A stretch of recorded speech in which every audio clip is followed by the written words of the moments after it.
Meus amigos, muito boa noite. Jesus nos conserve em paz. Acabei atrapalhando a resposta, me perdoem. Para mim é uma grata satisfação sempre vir ao GELAC. Eu costumo dizer que aqui eu me sinto envolvida por uma psicosfera de muito amor. E por isso eu agradeço ao convite da casa, agradeço a presença de todos vocês, rogando a espiritualidade superior, que nós hoje possamos refletir e sair daqui um pouco mais apaixonados pelos ensinamentos de Jesus. Eu começo a preleção doutrinária pedindo desculpas, porque eu sou uma pobre imperfeita, uma pobre miserável, e estou hoje com a incumbência de falar de um anjo. Não que Alcione já tenha alcançado a pureza perfeita dos espíritos, mas guardadas as devidas proporções, assim como um animal quando vê um homem pensa que é Deus, dado o abismo que nos separa dessa grande mártir, nós só podemos considerá-la um anjo encarnado entre nós. A existência de Alcione, nessa história ditada por Emmanuel, se passa no século XVII, e Alcione soube ser uma missionária, não aos olhos do mundo, mas às ocultas, dentro do seu próprio lar. Alcione vem, ela que já era habitante de Sírios, que só precisaria reencarnar em esferas superiores, já livre de todos esses nossos problemas, pertinentes a um planeta de provas e expiações. Resolve retornar, movida pelo desinteresse pessoal. Algo que é sinônimo das grandes almas que conseguiram desenvolver o sentimento do amor. Nós tentamos, através de muitos mecanismos, de práticas exteriores, criar esse hábito do amor. Através da prática da caridade, do exercício da paciência e da tolerância, através da maternidade e da paternidade, nós tentamos, claudicantes, desenvolver um sentimento que ela já tinha dentro de si. Só que a história de Alcione não é apenas uma história bonita. Eu particularmente li essa história há exatos um ano atrás. E todas as vezes que a dor assoma, cada um de nós temos os nossos espinhos, as nossas dificuldades que precisamos vencer. Eu me lembro de Alcione porque ela soube, ao molde de Jesus, mantendo Jesus como seu modelo e guia, sacrificar a si mesma. E eu me lembro dela porque ela veio para a Terra sem nenhum tipo de predileção. Ela não veio na opulência, não veio na riqueza, muito pelo contrário. Devido a ela ter um grande afeto, que era Pollux, e que não tinha mérito para conviver de uma forma mais próxima com ela, ela veio com o desejo de renunciar à própria felicidade para acompanhá-lo mais de perto. E assim, ela também fez, acompanhando mais de perto outros entes dessa grande família espiritual que ela acompanhava mesmo de longe. Então ela decide se internar no corpo físico. Só que ela corria um grande risco, e o seu benfeitor espiritual, Antênio, a advertiu disso. Como ela ainda não era um espírito puro, não estava completamente despojada de todas as imperfeições humanas, ela iria passar toda a sua existência com aquele sentimento de compreensão que todos nós temos, o sentimento de ter laços de afeto humanos, de se relacionar com os seus. Liames esses psíquicos, esses liames invisíveis, que nos prendem por esses laços de afinidade entre as pessoas e que são insondáveis, que a gente não sabe de onde vem. Então ela foi advertida. Alcione, você pode cair. Você pode voltar atrás em sua missão. Você pode repetir equívocos que você já se livrou. Você não precisa mais. Já se passaram diversas existências em que você ajuda essas pessoas. E daqui de Sírios você pode ajudá-los mesmo de longe. É o que o nosso mentor faz. Se hoje nós temos à nossa disposição a internet, se nós temos o GPS, se nós conseguimos nos comunicar com os nossos parentes, os nossos amigos, afetos à distância, em tempo real, o que os nossos mentores não conseguem? Mas ela não conseguia. Era um poder magnético irresistível. O sentimento do amor é isso. É esse sol interior que condensa as aspirações mais bonitas dos espíritos que amam verdadeiramente.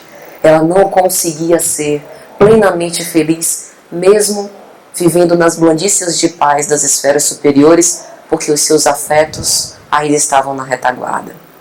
E nós, se tivermos sorte, ou melhor, à custa de muito esforço e de trabalho, se nós soubermos repetir os passos dessa grande missionária, nós também, lá na frente, poderíamos ter essa oportunidade de abdicar e de renunciar à nossa própria felicidade para voltar. E para de alguma sorte colaborar para apressar a marcha daqueles nossos afetos queridos que ficaram para trás. O título da obra é Renúncia, mas na verdade houveram muitas renúncias. Primeiro, a renúncia não foi só nessa existência que Emmanuel narra no século XVII. Desde muito tempo, ela renunciou à sua própria felicidade e ao seu aperfeiçoamento num panorama muito mais tranquilo para viver com os seus. Observe que Alcione, ela nos mostra um caminho a seguir perfeitamente possível, porque ela nos diz que tudo que ela alcançou, o seu espírito ornado de virtudes, os seus patrimônios morais, foram feitos à base de esforço. E o esforço está à nossa disposição, ao nosso alcance. Basta que nós queiramos empreender, a nossa força de vontade, o nosso desejo de trabalhar, de renunciar ao nosso próprio ego para poder nos aperfeiçoar moralmente. Ela desconstrói a ideia que nós temos que o nosso planeta de provas e expiações ainda é muito atrasado, cheio de violência, cheio de desamor, cheio de desafeto. Ela transforma a Terra num lugar, escola, onde ela consegue ensinar e também aprender lições edificantes. Alcione termina sua existência não apenas não tendo caído, mas ainda se aperfeiçoado cada vez mais. Intensificado ainda mais a chama dessa centelha divina que ela já mantinha. Ela conseguiu, pelo exemplo, transformar a vida das pessoas com as quais ela conviveu. Repetindo, dentro de um lar. Ela abdicou da própria felicidade de montar o seu próprio lar, honrando os deveres filiais até a morte dos seus genitores. Em momento algum, ela pensou primeiramente em si, sempre no outro. E ela passou a vida inteira assim. Aí eu paro e faço uma reflexão. Será que nós seríamos capazes, de um dia da nossa vida, abdicar de todo e qualquer interesse pessoal e nos doarmos inteiramente para alguém? Será que nós, por um dia, seríamos capazes de esquecer as nossas necessidades, que acreditamos que são muito básicas e que na verdade são bem supérfluas, para nos doar integralmente a um semelhante? Alcione não fez apenas um dia. Ela fez uma vida inteira. E ela não fez isso com sacrifício. Isso é o mais interessante. Era um desejo irresistível. Ela era movida pelo amor. Ela via a alegria, contentamento, satisfação de fazer o bem. Como isso ainda está longe de nós. Mas não tem problema. Dado o nosso atual patamar evolutivo, é bem normal que seja um pouco difícil da gente entender. Mas só o fato da gente apreciar e achar bonito já é um bom avanço. O que Alcione conseguiu desenvolver e que nela já era um automatismo moral, na gente é um hábito que a gente tem hoje. O hábito de fazer o bem, o hábito de calar perante uma ofensa, o hábito de não dar andamento a uma determinada calúnia ou difamação, o hábito de trocar os maus pensamentos por bons pensamentos, o hábito de tolerar as pessoas difíceis e de amar. Esse hábito, enraizado no nosso espírito, vai gerando um automatismo. E quando nós menos esperarmos, estaremos convertendo a nossa vida num manancial de bênçãos, não apenas para nós, mas sobretudo para os outros. Observe como ela conseguiu sintetizar, praticar, testificar aquilo que Jesus veio nos dizer há mais de 20 séculos. Converter a nossa vida em bênçãos. Jesus era feliz porque ele fazia a vontade do Pai que estás nos céus. Veja que beleza, que profundidade desses ensinamentos. Era um desejo irresistível que o arrastava e que o incentivava para fazer todas essas coisas boas e que hoje nós tentamos copiar. Veja que o grande segredo de Alcione era a renúncia e a subjugação do próprio ego. Nós não somos tão ruins. Nós temos muitas qualidades. E essas qualidades são reais. O grande problema é que o nosso ego, ele conspurca, adultera as mais belas qualidades e as mais belas virtudes. Então, no momento em que nós somos tocados pelo nosso interesse pessoal, aquele ser a quem devotávamos amor infinito, o amor já cai um pouco porque ele não nos corresponde. Em geral, nós costumamos amar a projeção que nós fazemos no outro, aquilo que nós quereríamos que o outro fosse e que nós, quase sempre, nem conseguimos ser ainda. Nós, em geral, fazemos o bem com o desejo, no fundo, de que nós possamos subir um pouco mais no patamar evolutivo. E isso não é necessariamente ruim.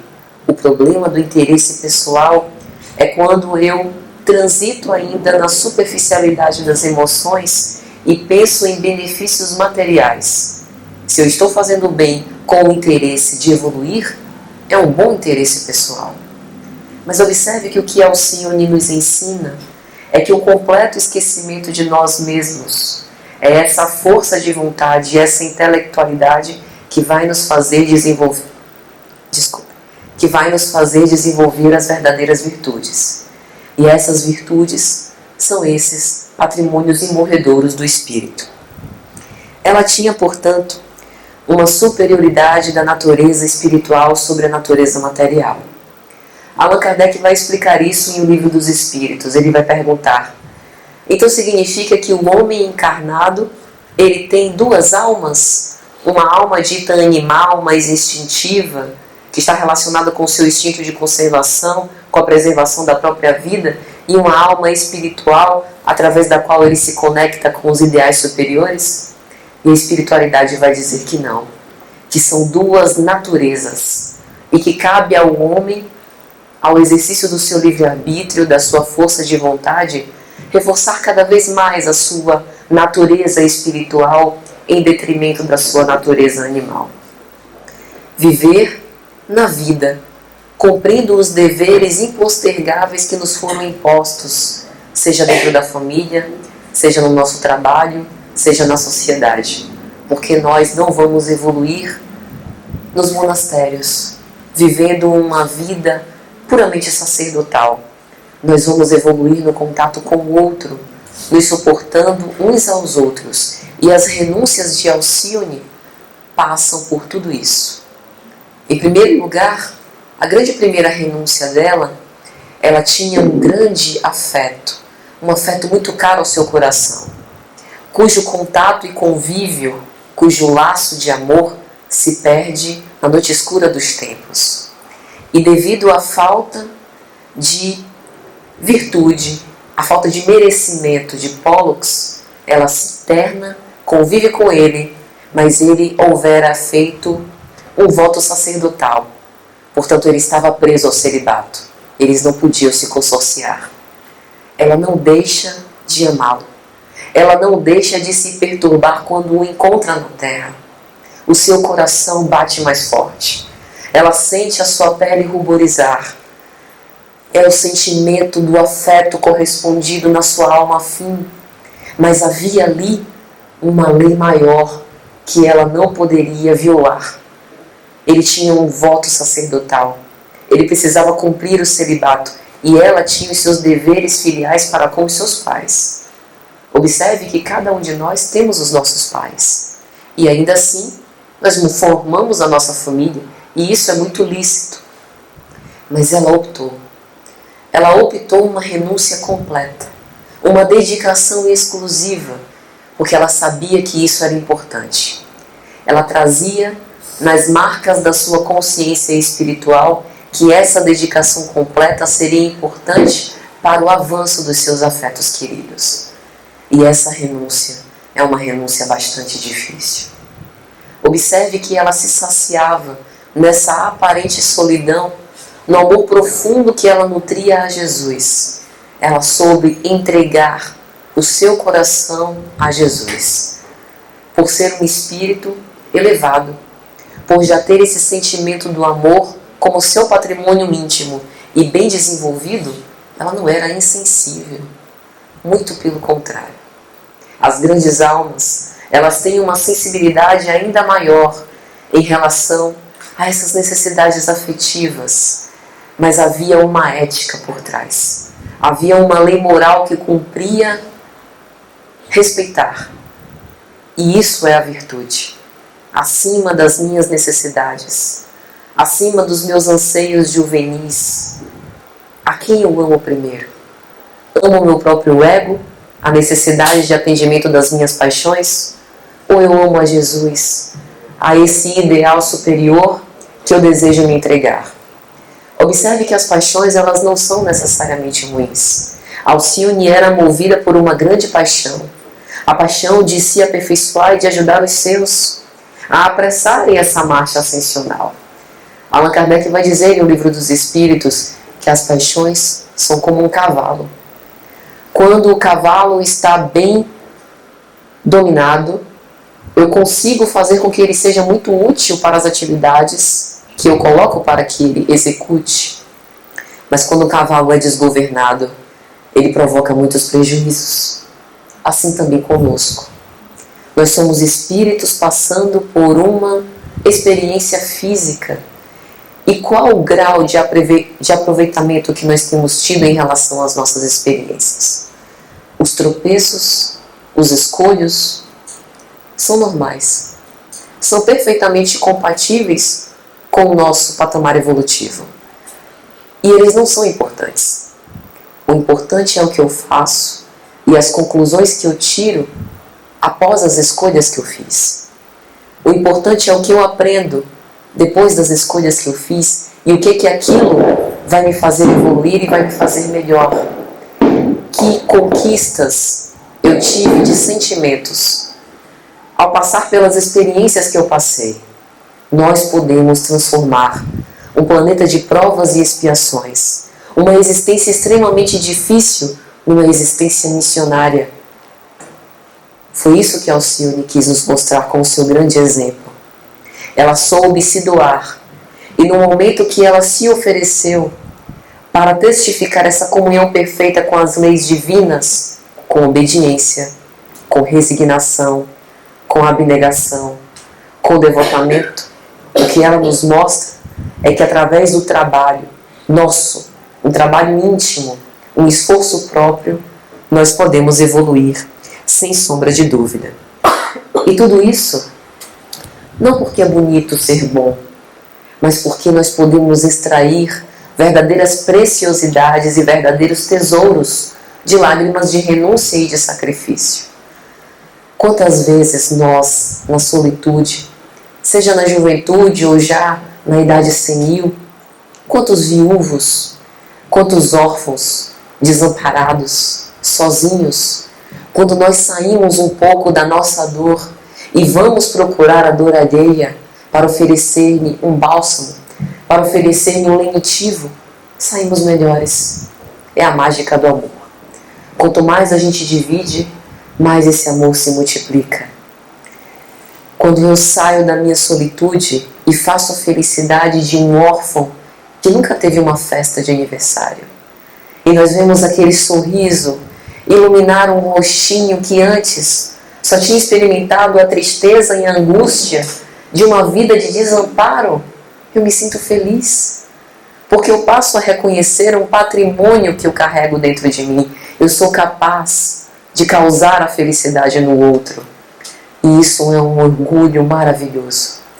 Isso me mostra o quanto que eu posso extrair de bons frutos à base do meu próprio sacrifício. Significa que sacrificar-se não é necessariamente ser um grande perdedor. O mundo tenta nos convencer disso. Não ame não. Você se dedicando tanto a essa tal pessoa e essa pessoa não te ama, para de ser besta. Vida que segue. Não é? Ser bom demais. Que nada, a gente só toma flechada, só se machuca sem querer. Nós estamos propagando o egoísmo, quando na verdade o Cristo nos mostrou que quem ama é quem é feliz. É alegre aquele que se doa, que mais ventura há em dar do que em receber. E não é isso que nós observamos quando nós temos os nossos próprios filhos? Nós doamos o nosso tempo, o nosso investimento, as nossas carícias, os nossos sonhos. Planejamos o melhor para aquela criaturinha. Nós não sabemos o que vai dar. Nós não sabemos se nós vamos ser pagos pela ingratidão. Nós não sabemos se nós vamos perder o nosso filho ainda em eternidade. É uma perda inimaginável, que nos acompanha a vida inteira.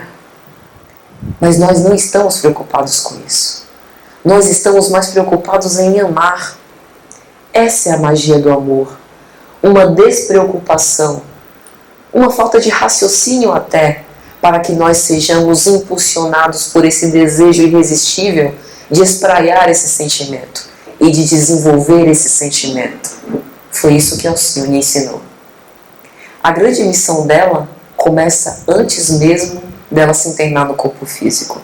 Ela passou nada menos do que 10 anos para poder se preparar e se acostumar de novo com a densidade da terra. A sua mãe, Madalena Villamil, também foi uma grande mártir do lar. Ela teve um afeto sincero pelo futuro pai de Alcione, Cirilo Davenport, e eles foram alvo de um crime aterrador. Foram separados.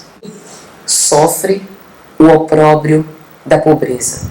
Com a sua mãe, Dona Margarida, convalescente, ela, que era quase arrimo de família, junto com o seu primo Antero de Oviedo, precisa pedir ajuda às então amigas da sua mãe para que ela sobrevivesse. Porque ela não podia se ausentar de casa para trabalhar, sob custa de deixar a sua mãe entregue à própria sorte, sem poder dar conta de si mesma. E ela, nesse início de sua vida, longe de Cirilo, com Alcione pequenininha nos seus braços, tem um pensamento suicida. Ela pensa que a sua vida é tão marcada por angústias que talvez não valha a pena viver. E quantos de nós, meus amigos, não passamos por angústias e por aflições? Que Jesus nos preserve desses pensamentos menos caridosos conosco, de dar cabo da nossa própria vida. Mas naquele momento, é Alcione quem chora no quarto ao lado, lembrando que Madalena ainda tinha um compromisso com um ser pequeno que carecia dos seus cuidados. É assim que o exercício do amor de Alcione começa desde tenra idade.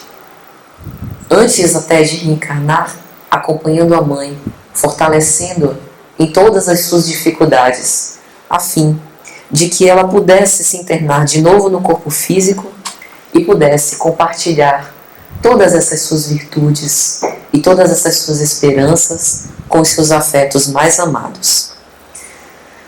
Observe que, em geral, nós cultuamos a nossa própria imagem e mesmo em assuntos de virtude, como dissemos, conspurcamos, colocamos o nosso ego envolvido, mas a renúncia de nós mesmos e do sentimento de ser atendido significa parecer aos olhos do mundo grandes perdedores, mas é justamente neste momento que nós estaremos ascendendo na nossa escalada espiritual.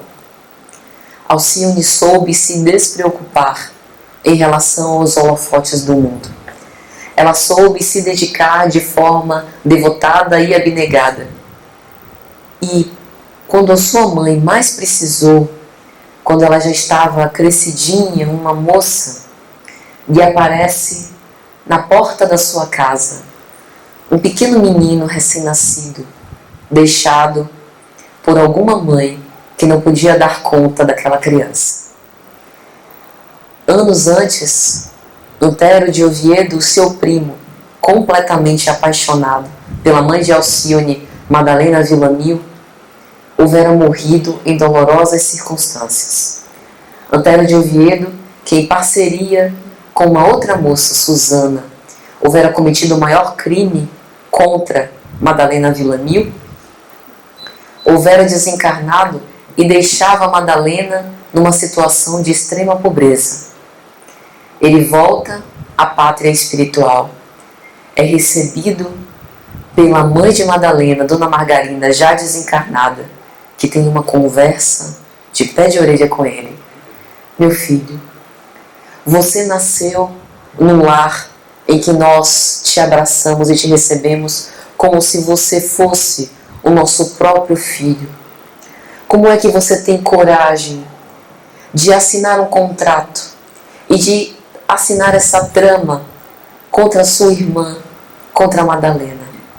Você causou mulher desdita, mas você está tendo a oportunidade agora de retornar ao corpo físico, visando aproveitar a existência missionária de Alcione para que você possa capitular alguns dos seus muitos equívocos.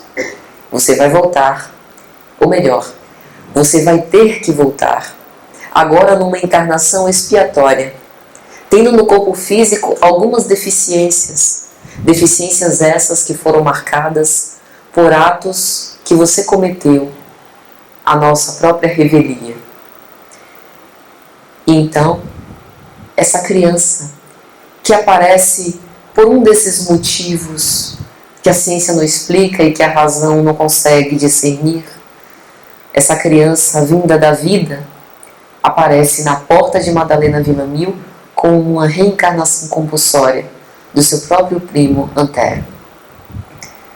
Rob, esse menino que nasce e cresce como irmão de Alcione, ela soube encaminhar e dar conselhos. Ela que era apenas uma menina, e eles passam por muitas dificuldades. E ele, a muito contragosto, vai aprendendo e crescendo para os olhos espirituais, crescendo com o grande exemplo que ela tinha ao lado. Até que num determinado momento da sua grande trama, dessa história de Alcione, eles precisam pedir alguma ajuda, algum recurso nas ruas. E por Alcione ter uma grande vocação musical, eles decidem cantar em praça pública e tocar alguns instrumentos para conseguir algumas moedas, a fim de levar algum sustento para casa. Sabe quando a vida se encarrega de enlaçar os nossos destinos de uma forma que a gente nem espera, mas por compromissos que nós já havíamos selados antes? É exatamente isso que acontece. E a vida leva Alcione para a casa do então seu pai, que houvera sido apartado da sua mãe. Alcione, em mais uma de suas renúncias, vai ser governanta na casa do pai. E ela se anula mais uma vez. Ela renuncia, inclusive, ao fato de ser reconhecida como filha legítima, para não suscetibilizar a então esposa do seu pai, que junto com Antero de Oviedo, Susana Davenport, houvera sido autora desse crime contra sua própria mãe. Observe que, semelhante a Jesus, que tinha todas as características e as condições de desmascarar Pôncio Pilatos e de proferir defesas irrefutáveis para poder livrar-se da condenação, da prisão, da crucificação, Jesus se cala. Alcione também. Espelhando-se no Mestre, se cala, renuncia.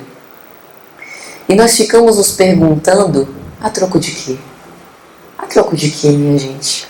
Tanto sofrimento, tanta renúncia santificante, tanto esquecimento de si, a troco da felicidade, a troco da verdadeira felicidade e da evolução.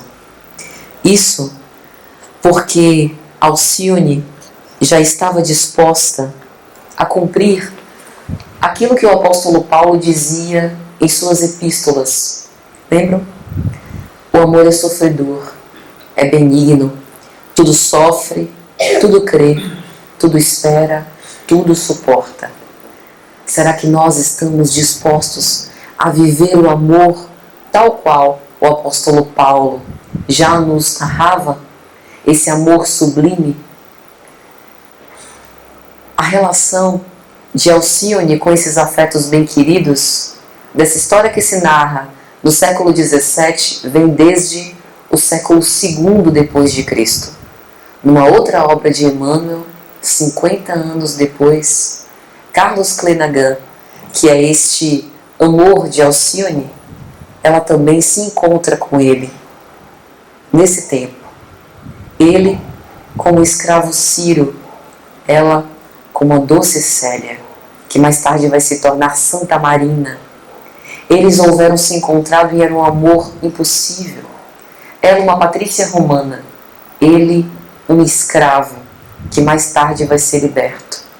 Veja como o amor tem essas sombras, esses mistérios insondáveis que nos prendem existência após existência.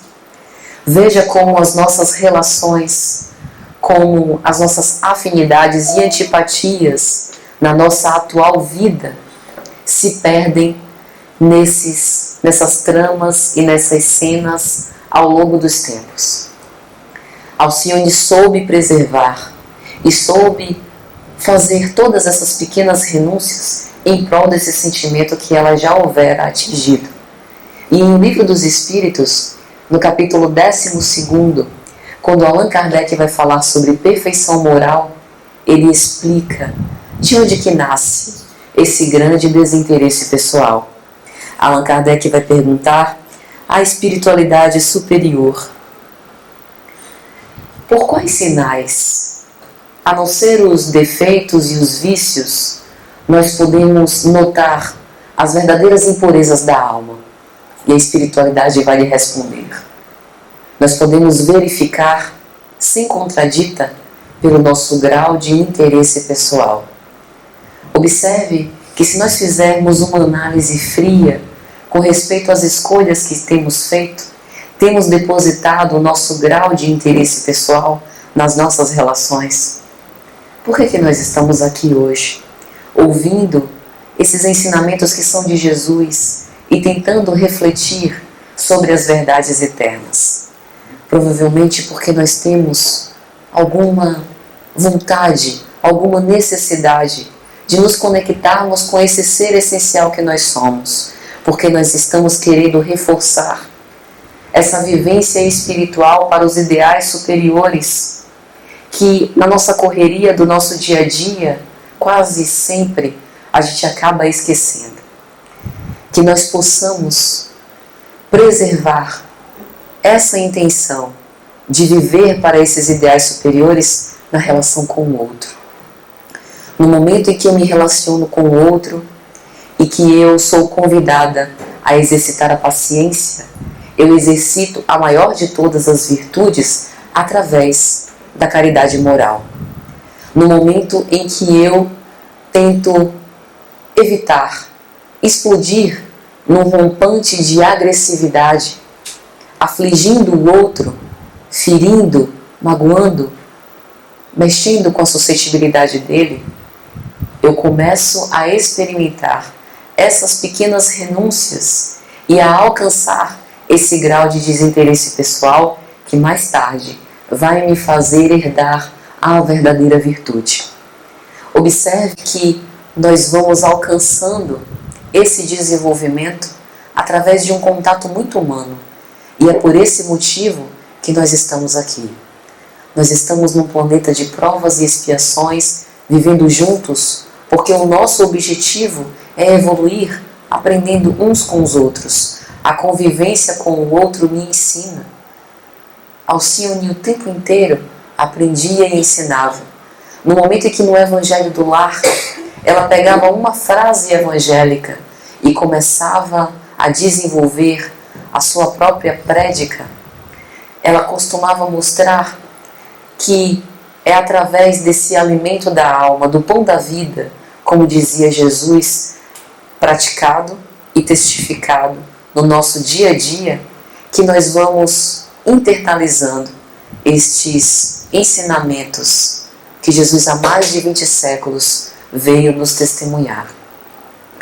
Observe que no momento em que nós nos debruçamos e nos dedicamos a ver irmãos em todos os homens, nós esquecemos que a vida não é essa corrida desenfreada para saber quem chega primeiro no ponto final. A vida e a felicidade é o caminho. A evolução não é um pódio em que na chegada eu sou coroada com os lauréis da vitória. A vitória está em vencer a cada dia as minhas próprias imperfeições. E nesse caminho nós podemos trilhar todos juntos.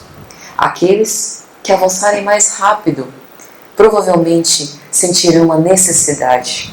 Essa necessidade irresistível, esse poder quase magnético da alma para poder voltar e conviver ainda com os seus grandes afetos para fazer com que eles avancem. O Dr. Adolfo Bezerra de Menezes é assim. Mesmo não precisando reencarnar na Terra, ele volta com a nossa densidade da crosta, porque ele sente esse amor, essa necessidade íntima de auxiliar os seus semelhantes.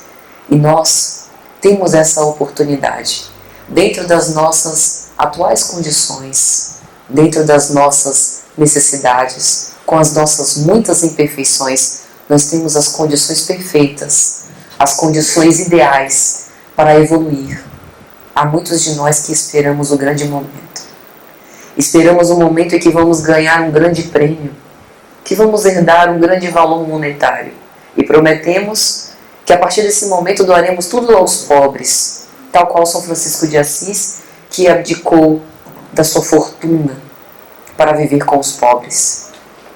Muitos de nós esperamos nos aposentar para poder nos dedicar a esse ideal, quando na verdade passamos a vida inteira esperando e perdendo a oportunidade de converter ela mesma, a nossa própria existência, nesse manancial de bênçãos. Não é necessário nada extraordinário. A missão de Alcione não era uma missão para a humanidade inteira.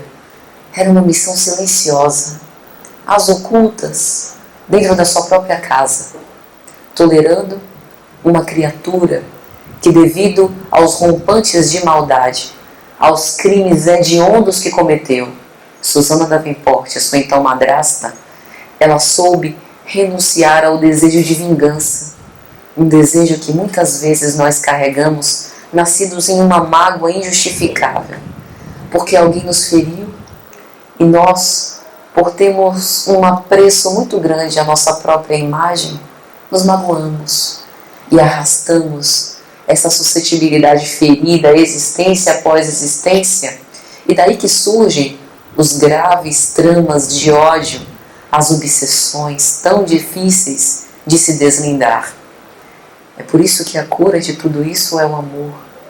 No momento em que nós perdoamos, somos nós que nos libertamos, que dilaceramos e rompemos os grilhões que nos prendem à superficialidade das emoções e à materialidade. Qual o nosso desejo mais sincero? Nós queremos do fundo da alma sermos felizes. A felicidade, portanto, está em nada ter, em oferecer. A felicidade está em doar. A felicidade está em oferecer, em ser útil. Nós seremos obreiros da vida. Aqui ou além túmulo é o trabalho que nos espera. E este trabalho está nesta alegria de converter a nossa existência em algo útil aos nossos semelhantes, proporcionando todas essas belezas, toda essa felicidade para o outro que se espraia e que também nos atinge, porque parte de nós mesmos.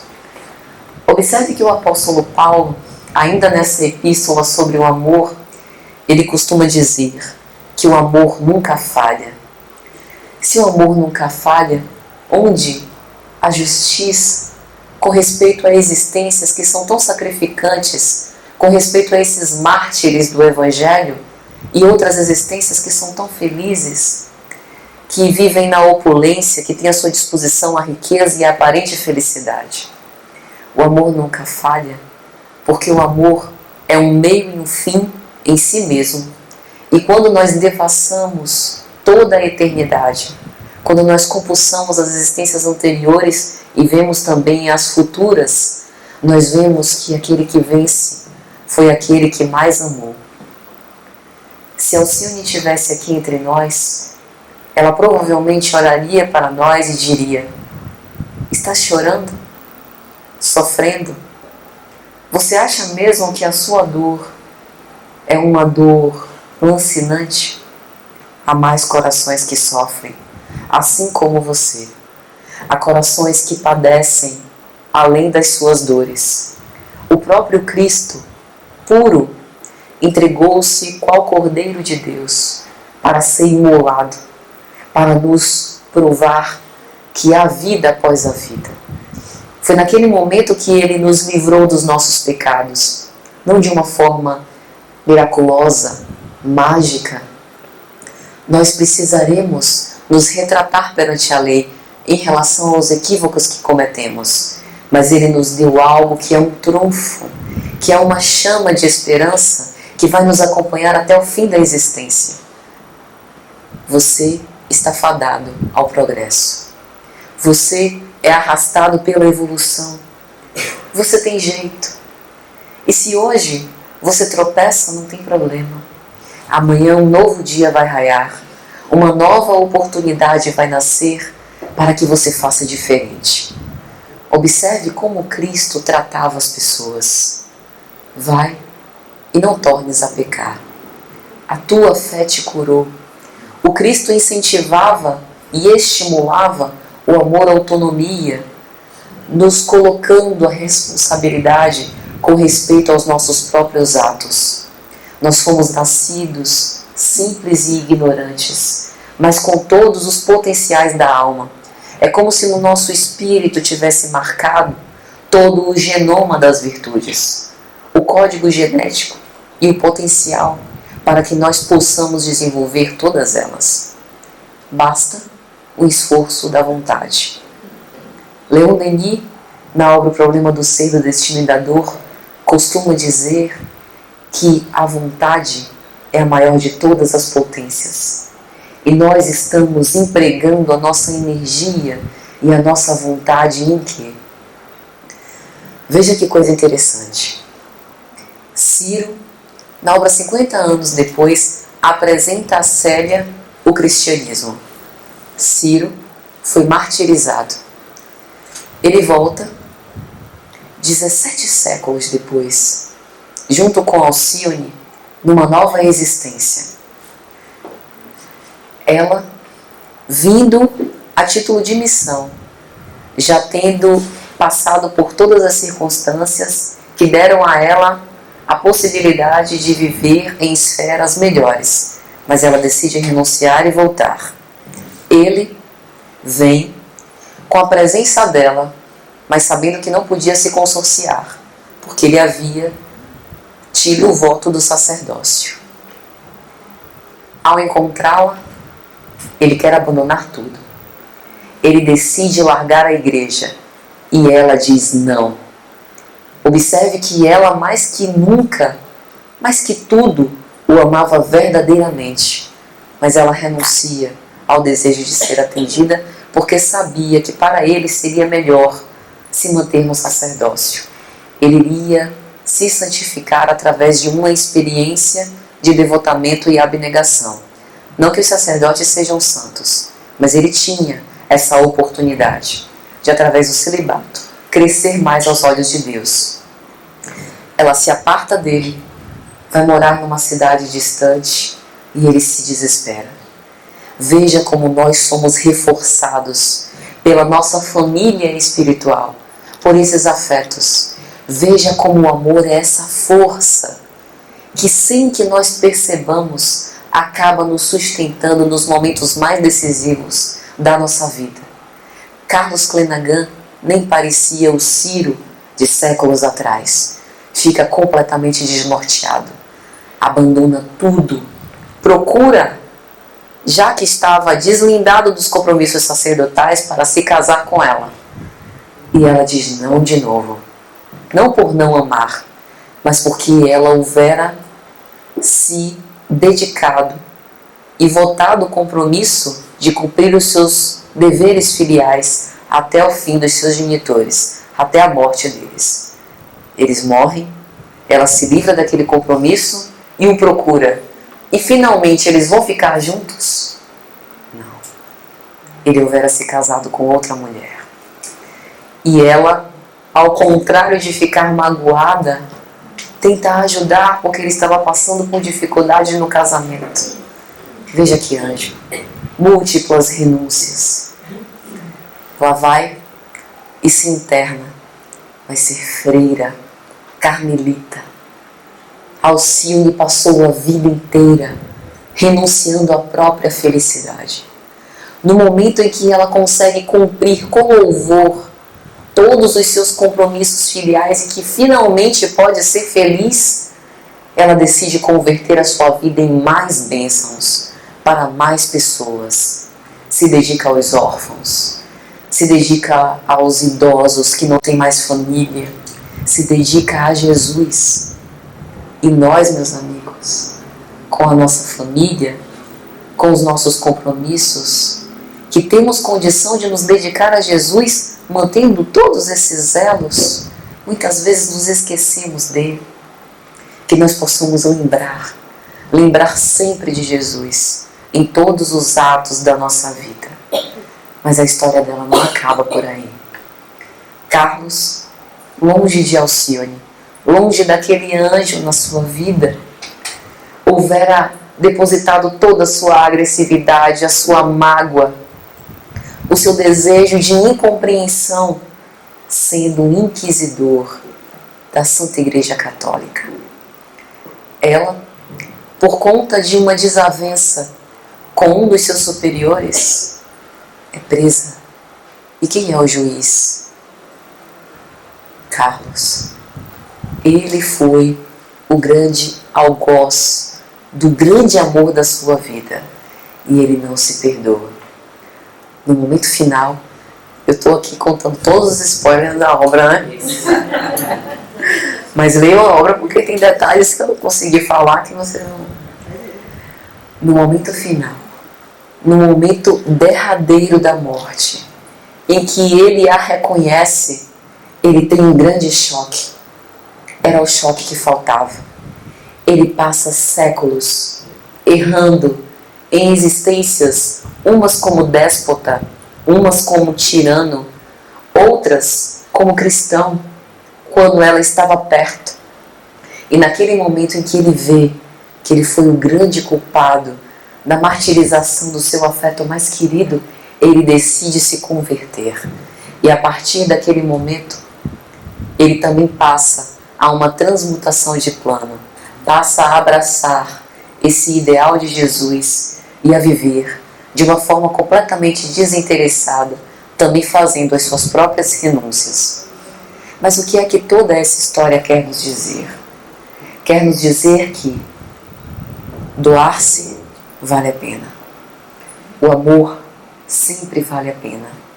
Ainda que sejamos incompreendidos, pagos pela ingratidão, esquecidos, sempre haverá corações simpáticos, sempre haverão espíritos que vão nos seguir e que vão nos encorajar nessa nossa caminhada evolutiva. Espíritos que também estão conectados com Jesus e que também reforçam as nossas boas intenções. Mas essa história tem uma lição ainda mais grandiosa.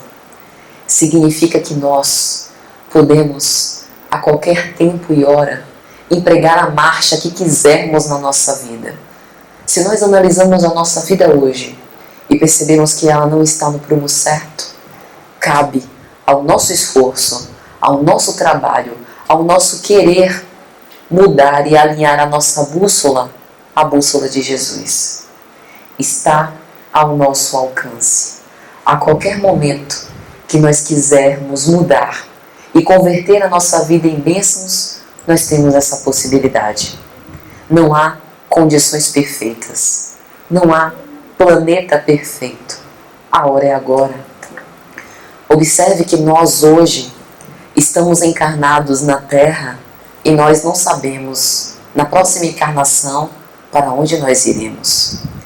Nós hoje temos à nossa disposição esse contato com a doutrina espírita, que é uma doutrina que nos favorece a fé raciocinada e entender a beleza da vida, a beleza dos bons sentimentos, a releitura do Evangelho de Jesus com base em ensinamentos muito claros e que tem muito nexo, sem aquele misticismo religioso, naquilo que a religião tem de pior. E nós estamos aproveitando essa oportunidade? Nós não sabemos se na próxima existência nós teremos essa chance de ter contato de novo com essa doutrina que nos promove tanto consolo. Meus amigos, que nós possamos mentalizar Jesus. Não esquecer jamais deste exemplo que transcende. Século após século, os seus ensinamentos ecoam na imensidão. Jesus se sentia feliz por fazer a vontade de Deus. Será que nós temos a exata compreensão do que isso significa? Alguém que se sente feliz em esquecer de si mesmo para fazer a vontade do próprio Pai. O Criador tem uma missão também para nós. Nós temos uma missão primeiro conosco, com o nosso próprio aperfeiçoamento, com a nossa vontade de evoluir e de querer crescer aos olhos dele. Nós temos uma missão na nossa família, uma missão com o nosso trabalho, que nós possamos, através do exercício ético e moral, à base dos ensinamentos de Jesus, converter todas essas possibilidades em formas imóveis para nos aproximar dele. Que nós possamos renunciar ao nosso ego, ao nosso desejo de atendimento. Que nós possamos hoje sermos capazes de fazer pequenas renúncias para que no futuro sejamos capazes de testificar os grandes martírios que os cristãos foram capazes de fazer.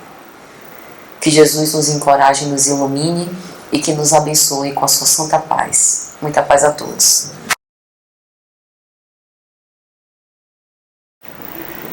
Divino Mestre,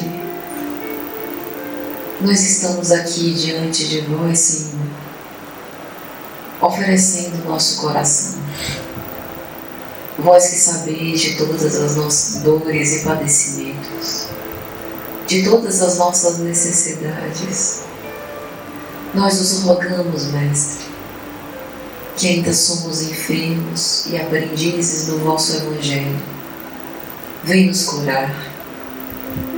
Abranda as nossas dores, Senhor.